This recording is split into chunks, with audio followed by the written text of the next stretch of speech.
अवधूत चिंतन श्री गुरुदेव दत्त श्री स्वामी समर्थ. स्वस्तिक कसे काढावयाचे? स्वस्तिक काढताना आधी एक उभी रेष काढा. त्यानंतर त्यावर आडवी रेष काढताना उभ्या रेषेला न कापता आडवी रेष काढा. कारण मधले स्थान हे ब्रह्मदेवाचे स्थान आहे. त्यामुळे उभी रेष कधी कापायची नसते. त्यानंतर वरच्या बाजूला, उजव्या बाजूला, खालच्या बाजूला आणि नंतर डाव्या बाजूला 4 रेषा काढाव्या. घरी स्वस्तिक कुठे ठेवायचे? पूजा कक्ष.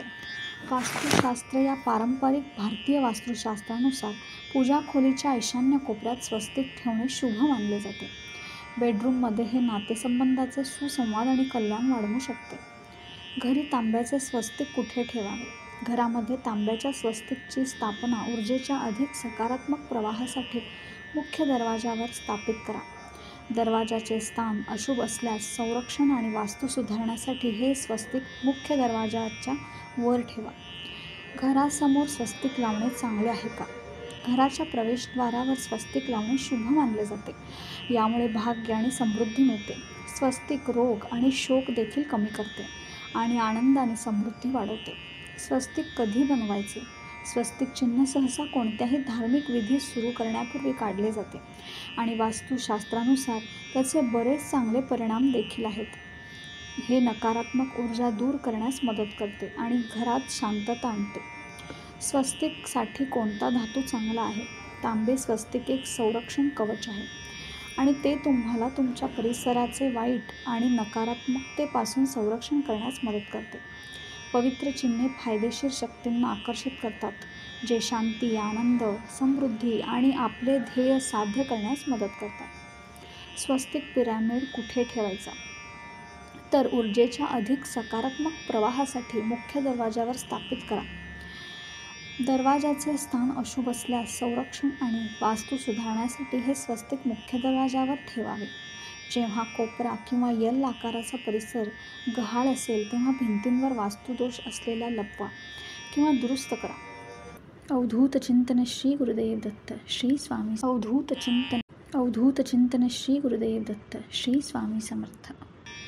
स्वस्तिक यंत्राचे काय फायदे आहेत? घरांना वाईट नजरेपासून वाचवण्यासाठी आणि सकारात्मक ऊर्जा आणण्यासाठी वेशीवर स्वस्तिक काढले जाते. सिद्धीसाठी स्वस्तिक उपक्रमात यश आणि बुद्धिमत्ता. हे स्वस्तिक केवळ सकारात्मक ऊर्जाच आणत नाही तर व्यक्तीसाठी शुभेच्छा देखील आणते. तसेच सर्व उपक्रमांमधील सर्व अडथळे दूर करते. मुख्य दरवाजासमोर काय ठेवावे?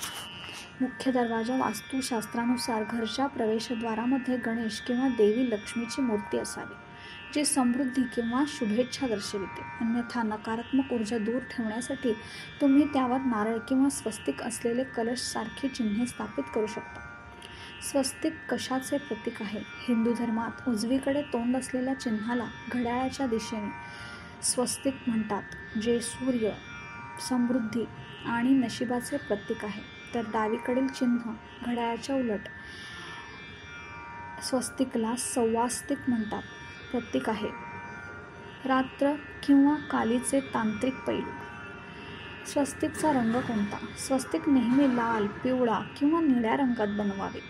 काळ्या तपकिरी किंवा जांभळ्या रंगात स्वस्तिक कधीही बनवू नका, कारण त्यामुळे अनावश्यक समस्या उद्भवू शकतात. स्वस्तिक कुठे ठेवायचे? पूजा कक्ष. वास्तुशास्त्र या पारंपरिक वास्तुशास्त्रानुसार पूजा खोलीच्या ईशान्य कोपऱ्यात स्वस्तिक ठेवणे शुभ आहे. स्वस्तिकची शक्ती काय आहे? स्वस्तिक हे हिंदू धर्मातील सखोल महत्त्व असलेल्या शक्तिशाली प्रतीकांपैकी एक आहे. संस्कृत शब्द स्वस्तिकपासून व्युत्पन्न, ज्याचा अर्थ कल्याण आहे. हे प्राचीन प्रतीक विविध संस्कृतीमध्ये विविध अर्थ धारण करते. त्याचे हात काटकोनात वाकलेले सृष्टी, जतन आणि विनाश या शाश्वत चक्राचे प्रतीक आहेत. स्वस्तिकचे वैज्ञानिक महत्त्व. जर तुम्ही स्वस्तिक योग्य प्रकारे बनवले असेल तर त्यातून खूप सकारात्मक ऊर्जा निर्माण होते. ही ऊर्जा वस्तू किंवा व्यक्तीचे संरक्षण करण्यासाठी उपयुक्त ठरते. स्वस्तिकच्या ऊर्जेचा वापर घरात, दवाखान्यात किंवा दैनंदिन जीवनात केला तर व्यक्ती रोगमुक्त आणि चिंतामुक्त राहू शकते. चुकीच्या पद्धतीने वापरलेले स्वस्तिक गंभीर समस्या निर्माण करू शकतात. श्री स्वामी समर्थ. श्री गुरुदेव दत्त. अवधूत